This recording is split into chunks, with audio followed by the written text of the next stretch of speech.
Na maioria, na sua maioria, os 5 candidatos, de 6, 5 candidatos são principialistas, né? Que assim, a divisão política interna deles lá é assim: você tem os conservadores, né? Os, digamos assim, os ultraconservadores, você tem o conservador pragmático, você tem o reformismo, você tem ali os reformistas. O conservador pragmático, ele é um conservador que ele aceita certas reformas, né? Mas ele quer a manutenção do sistema, então ele meio que conserva o sistema, mas com reformas. O ultraconservador não, ele não quer mudança nenhuma, ele quer a manutenção do sistema tal como ele está, tal como ele existe aí.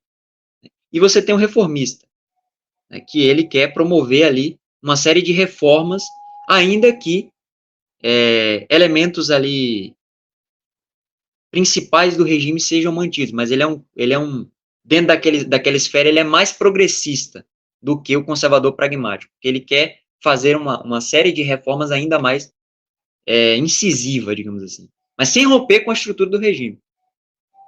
Então, dos 6 candidatos, 5 são principialistas, né? Os principialistas, aqueles que são ali ligados mais à ala do ultraconservadorismo do regime. Então, você tem, por exemplo, o Mostafa por Mohammed, você tem o Amir Hussein Hashem.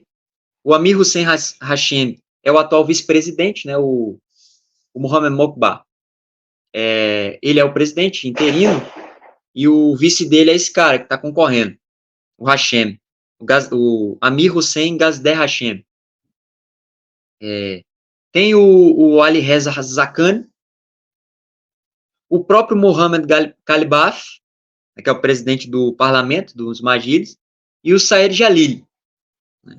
O Saed Jalil. Então, assim, vou comentar rapidamente aqui sobre cada um.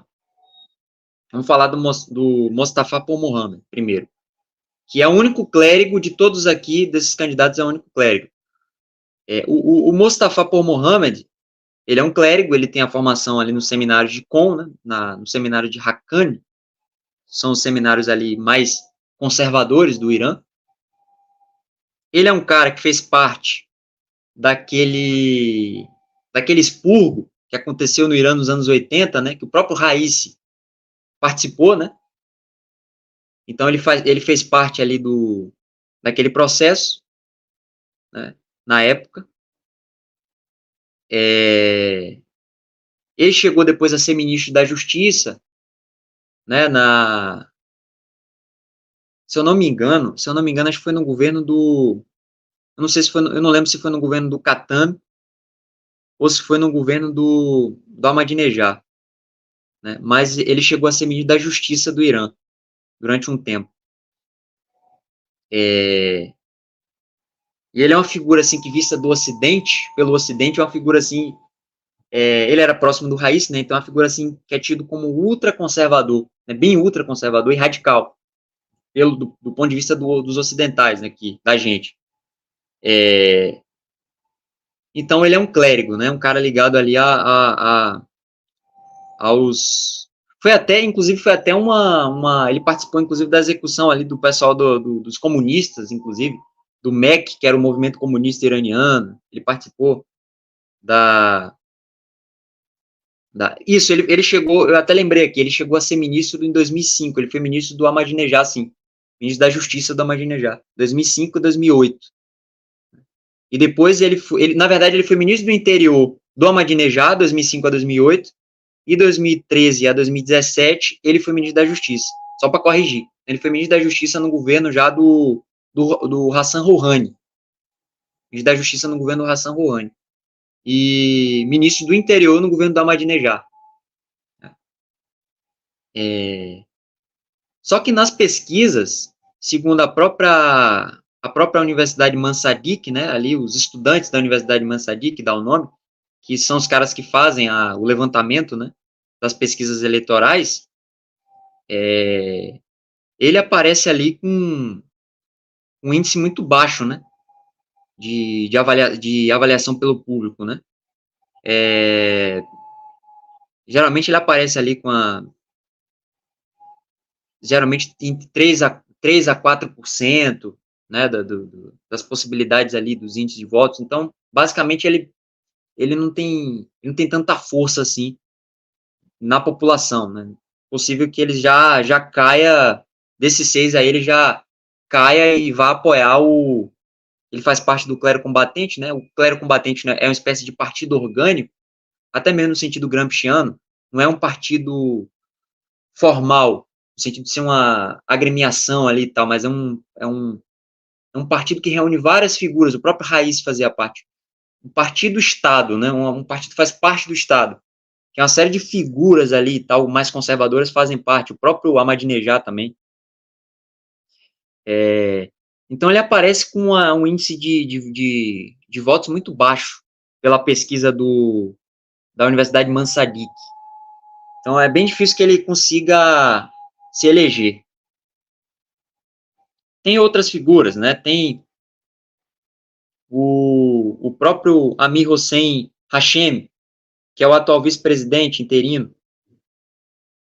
É um cara que cuida, por exemplo, das fundações, ele cuida do Bonhad, né? O Bonhad são as fundações lá no Irã, fundações de caridade e tal, que é a fundação dos mártires e veteranos, né?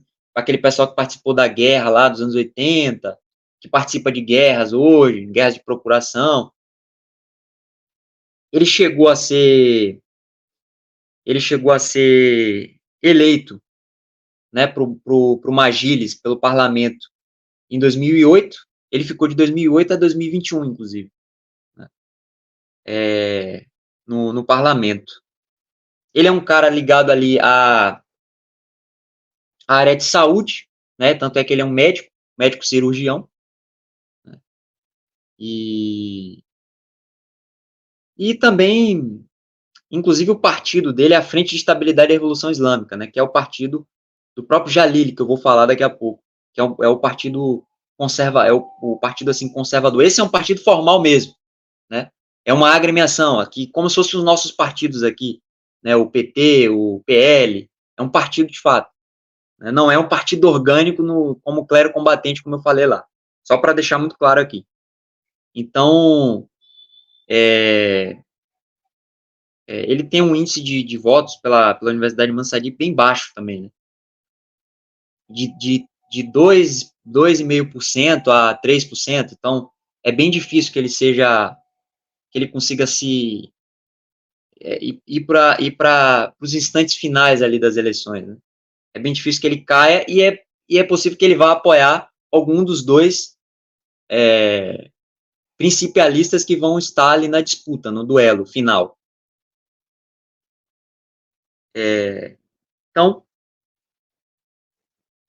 voltando, né?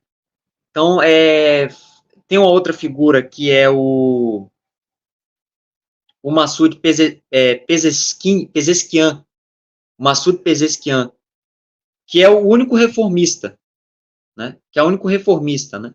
É um cara ali também do parlamento do Irã, da Assembleia dos Magiris, né? Ele chegou a ser ministro da Saúde, é outro cara também ligado, é um médico também, é um outro cara também ligado à área de saúde lá. Ele chegou a ser ministro da Saúde no governo do Khatami, né, do Mohamed Khatami, que é um reformista. Então ele é um cara, ele é o único reformista, ele é o cara ligado ali seria ligado ao pessoal do Ali Rafsanjani, que são os conservadores reformistas, conservadores pragmáticos, digamos assim, o próprio Hassan Rouhani também.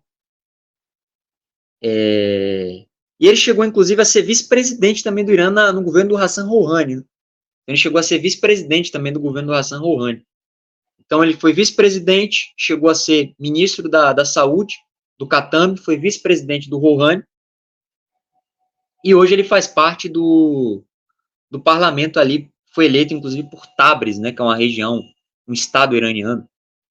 Né? Ele chegou a ser eleito, porque lá no Irã é assim, né, é que nem aqui o nosso lá eles são eleitos dessa forma, de maneira estadual, né, o cara é eleito por determinada região, então ele está cumprindo o mandato pela eleição que ele teve ali, por ter sido eleito por uma determinada região. Então o cara foi eleito por Teherã, estado de Teherã, região de Teherã, o cara vai lá, o outro foi eleito por Tabriz, né? O outro foi eleito por Isfahan, né? E por aí vai. Então tem isso também. Então ele é um representante dessa região. Você vê que nas pesquisas da Universidade de Mansaguik, ele aparece com 17 a 18% da margem dos votos, né?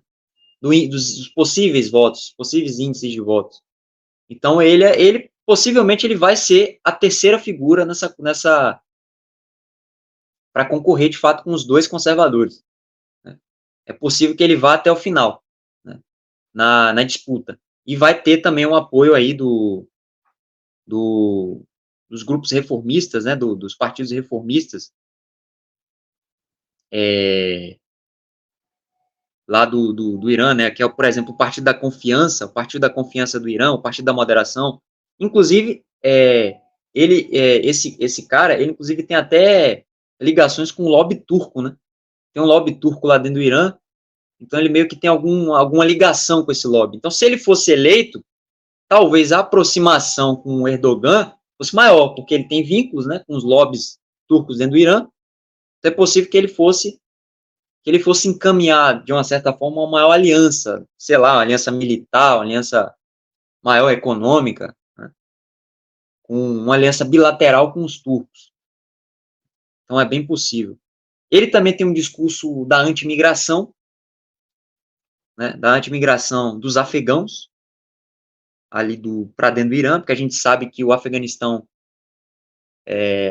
desde bastante tempo, né, você tem essa saída de pessoas ali em grandes volumes para as regiões próximas, até aqui mesmo no Ocidente, a gente sabe que muitos afegãos ali durante o processo de transição, da chegada ao poder do Talibã, muita gente veio para cá, inclusive, então está tendo uma crise ali, meio que uma crise migratória de afegãos para dentro do Irã, e vários desses presidenciáveis aí, eles estão falando disso, principalmente o Galibaf, o Mohamed Galibaf, e esse reformista aí. Então, você tem esse único reformista para concorrer. Tem o outro. E aqui a gente entra já nos três... a gente entra aqui nos outros três conservadores.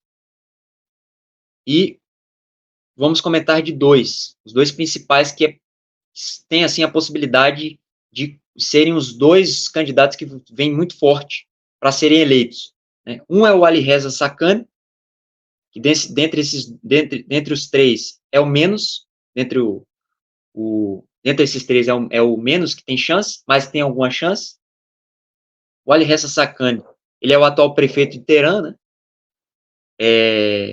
Ele também é assessor do presidente, ele é um dos assessores era um dos assessores do Ebrahim Raisi, um assessor direto do Ebrahim Raisi. Ele também é atual prefeito de Teherã, então é possível que ele ganhe muitos votos ali de Teherã, né? Engraçado que em Teherã, eu tenho até esses dados aqui, eu vou comentar. Engraçado que em Teherã, basicamente todos esses caras vão receber votos, principalmente esses conservadores aí. Né? O Zakhan, porque ele é prefeito de Teherã, então ele vai receber muitos votos lá, pessoal, em Teherã. O próprio Galibaf chegou a ser prefeito, eu vou comentar isso, de Teherã, tanto é que nas últimas eleições que ele participou, 2013, 2017, 2013 e 2021, na verdade, ele recebeu bastante voto de Teherã, quase mais de 1 milhão de votos, 1.200.000 tantos votos, eu vou falar aqui a respeito disso. Então é possível que o Zakhan, né, o Ali Reza Sakhan, receba bastante votos de Teherã. Né? Então, ele é o atual prefeito, né, de Teherã.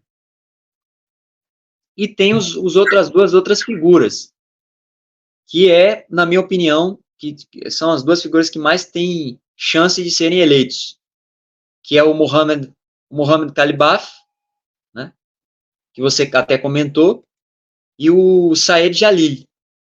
Né? Então é possível que esses dois caras sejam aí, tenham aí, sejam as duas figuras para essa disputa eleitoral mais acirrada. Né? Vale. Uma coisa interessante que eu fiquei pensando aqui agora, quando tu falou aí de Teherã, né, que todos esses candidatos aí podem ter uma votação muito boa lá, é que geralmente os grandes centros urbanos tendem a serem mais progressistas, né? Então, assim, eu pensei, Exatamente. caramba, será E lá que... não é. Lá Pois os é, caras será são mais conservadores. exatamente. Eu fui pensando, será que esses candidatos reformistas aí não teriam tanta chance, não teriam uma expectativa um pouco melhor ali nos grandes centros urbanos do Irã, mas não é o caso, né? É interessante isso daí. Você vê que Até o nisso próprio eles são bem diferentes Khatami, da gente, né? você vê que o próprio Khatami, Mohamed Khatami, que era reformista, foi presidente do Irã, e o Hassan Rouhani, eles receberam votos em regiões que a gente pode considerar mais rurais, menos urbanizadas do Irã, do que em Teherã, ainda que eles tenham recebido também bastante votos em Teherã, né? Mas isso é bem interessante, realmente, né? Isso é bem interessante. Então, voltando a falar aí desses dois possíveis candidatos mais fortes, né, que é o Saed Jalili e o Kalibaf. Vamos falar primeiro do Kalibaf.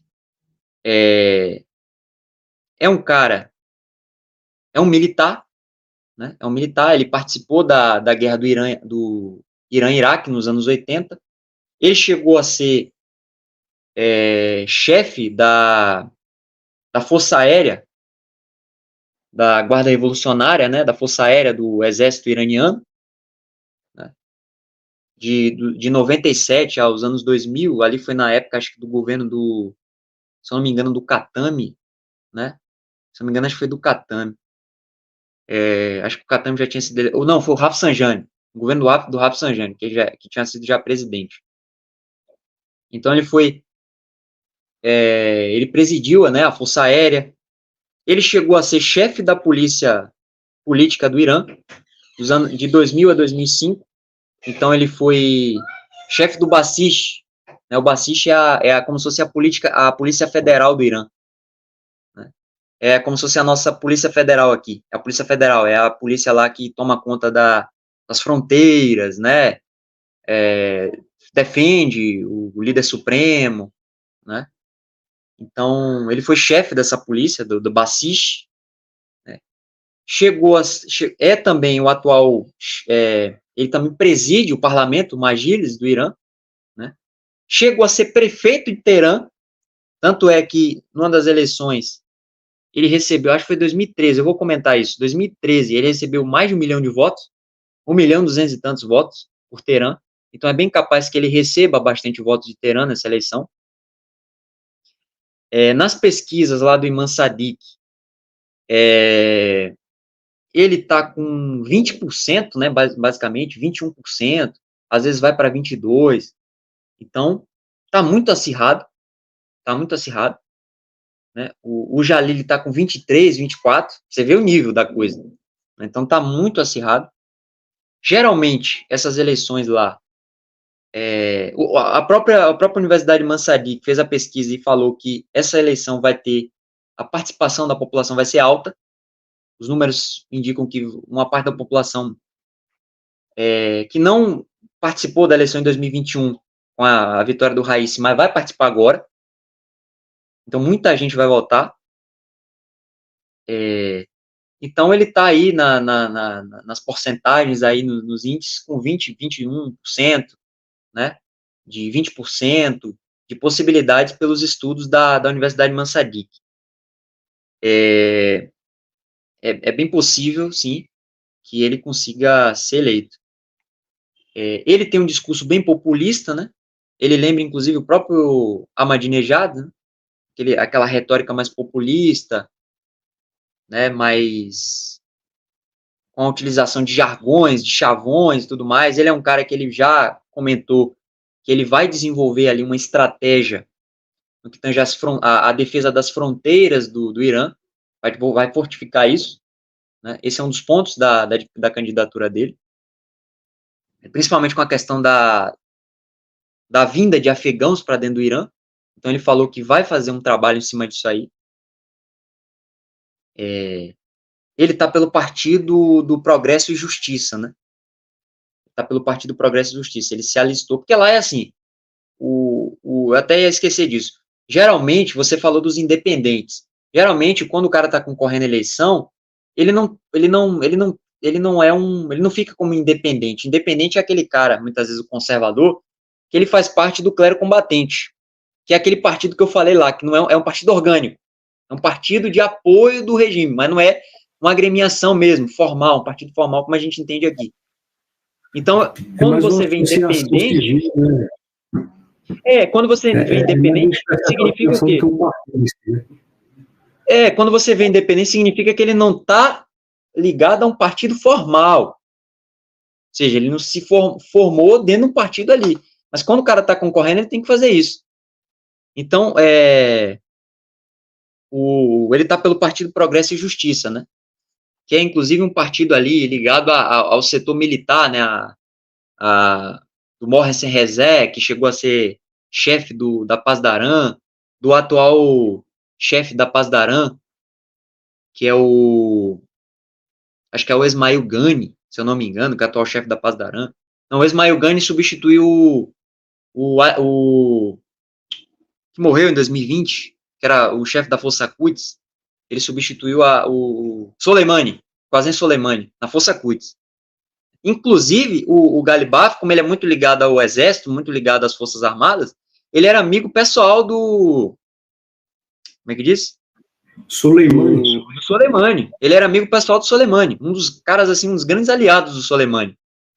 Né? Então, ele conta com esse apoio do aparato militar, da Força Quds, da Paz da Aran, da Basij, né? Do aparato militar ali do Irã. Esse cara é mais ligado aos militares.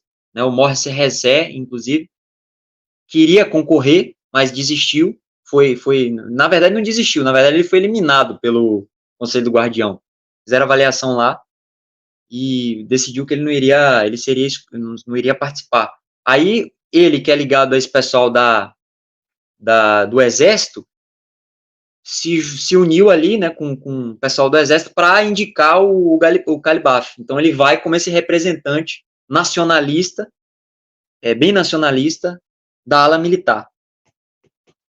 E tem, por outro lado, o Saad Jalili, né? O Saad Jalili, que na minha concepção, na minha opinião, inclusive porque ele é um conselheiro do Ali Khamenei, ele é próximo do Ali Khamenei, então significa que para o Ali Khamenei a vitória do Saad Jalili é importante, porque ele é muito próximo, ele é um conselheiro, e na minha opinião é o mais preparado de todos, porque o cara, ele basicamente ele tem todos os elementos que a gente pode imaginar para um presidente do Irã. Porque, por exemplo, o cara participou da guerra do Irã-Iraque, inclusive, ele perdeu uma perna, inclusive, né, na guerra, ele perdeu uma parte da perna no conflito. Ele é um cara que tem formação política muito forte, inclusive na Universidade Mansadik, né, ele dá aula, ele é PhD em ciência política da Universidade Mansadik. Então, ele é um cara que tem conhecimento em ciência política, conhecimento em geopolítica também, ele é formado em relações exteriores também lá. Né? Ele é o cara das relações exteriores, né? Tanto é que ele foi vice-ministro das relações exteriores no governo do Ahmadinejad, né? No segundo mandato do Ahmadinejad, vice-ministro das relações exteriores para assuntos americanos e europeus. Isso significa que ele tem um diálogo com esse pessoal muito forte, com os americanos e com os europeus. Então, tem essa questão. Ele participou, por exemplo, da criação daquele estatuto, né, que é o JPCA, que é aquele tratado que foi feito, o P mais 5, né, P mais I, se não me engano, que é aquele tratado que foi feito em 2015 entre os europeus e os iranianos para redução da questão do enriquecimento de urânio, né? Então, ele estava por trás desse tratado, desse acordo. Então, aí você já percebe que ele tem uma articulação prática, na prática, para lidar com os americanos e para lidar com os europeus, e para lidar também com os países ali próximos do Oriente Médio. O cara é PhD em ciência política, então ele tem um conhecimento também em ciência política. Atualmente, Ele é conselheiro do Ali Khamenei e também faz parte do Conselho do Discernimento da Conveniência, que eu até citei aqui, né? Então, assim, não só para o Ali Khamenei, como para os analistas que observam a situação, né, esse cara é o mais preparado de todos aí, né? Porque ele tem experiência militar, ele tem conhecimento do ponto de vista das relações exteriores, que o Irã precisa. O Irã precisa disso. Experiência militar, ele tem. Experiência do ponto de vista das relações exteriores, ele tem. Né? Conhecimento político, da ciência política, ele tem. PhD em ciência política. Então, a chance, nas pesquisas da própria Universidade de Mansadik, ele aparece com 23%, 24%. Então, ele tem chances realmente é o preferido também do Ali Khamenei, então ele realmente tem chances de conseguir se eleger.